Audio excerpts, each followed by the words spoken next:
બનાસકાંઠા જિલ્લામાં રામનવમી પર્વની ઉત્સાહભેર ઉજવણી. બનાસકાંઠા જિલ્લાના વિવિધ નગરો અને ગામોમાં ગઈકાલે રામનવમી પર્વની ધર્મોલ્લાસ સાથે ઉજવણી કરવામાં આવી હતી. જેમાં જિલ્લા મથક પાલનપુર, ડીસા, થરાદ, ભીલડી, ધાનેરા, દિયોદર, શિહોરી સહિતના નગરોમાં રામનવમી પર્વ નિમિત્તે ભવ્ય શોભાયાત્રાનું આયોજન કરવામાં આવ્યું હતું. પાલનપુરમાં રામનવમી પર્વની ભવ્ય ઉજવણી કરવામાં આવી હતી. જેમાં મોટા રામજી મંદિર ખાતે સમૂહ આરતી યોજાયા બાદ ભગવાન શ્રીરામની ભવ્ય શોભાયાત્રા યોજાઈ હતી. જેમાં ભાવિક ભક્તો મોટી સંખ્યામાં જોડાયા હતા. આ શોભાયાત્રાનું વિવિધ શહેરોમાં ભવ્ય સ્વાગત કરવામાં આવ્યું હતું.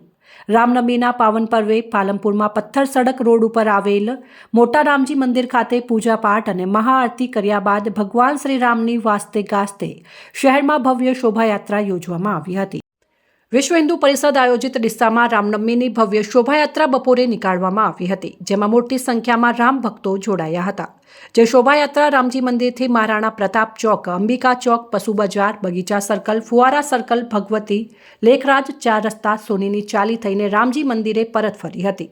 જેમાં લેખરાજ 4 રસ્તા પાસે બજારમાં અસગરી તથા ભાઈજાન બાવાની ખાનકાર તરફથી દરેક ભક્તોને ઠંડા પાણીની બોટલ તથા ઠંડા પિયતની બોટલ આપીને ભવ્ય સ્વાગત કરતા કોમી એકતાના દ્રશ્યો સર્જાયા હતા.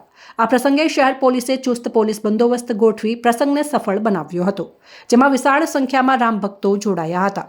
આ શોભાયાત્રા શહેરના રામજી મંદિરથી નીકળી રિસાલા ચોક, SW 4 રસ્તા, અંબિકા ચોક, લાયન્સ રોડ, સાઈબાબા મંદિર, ફુવારા સર્કલ થઈ મુખ્ય બજારથી નિજ મંદિરે પરત ફરી હતી.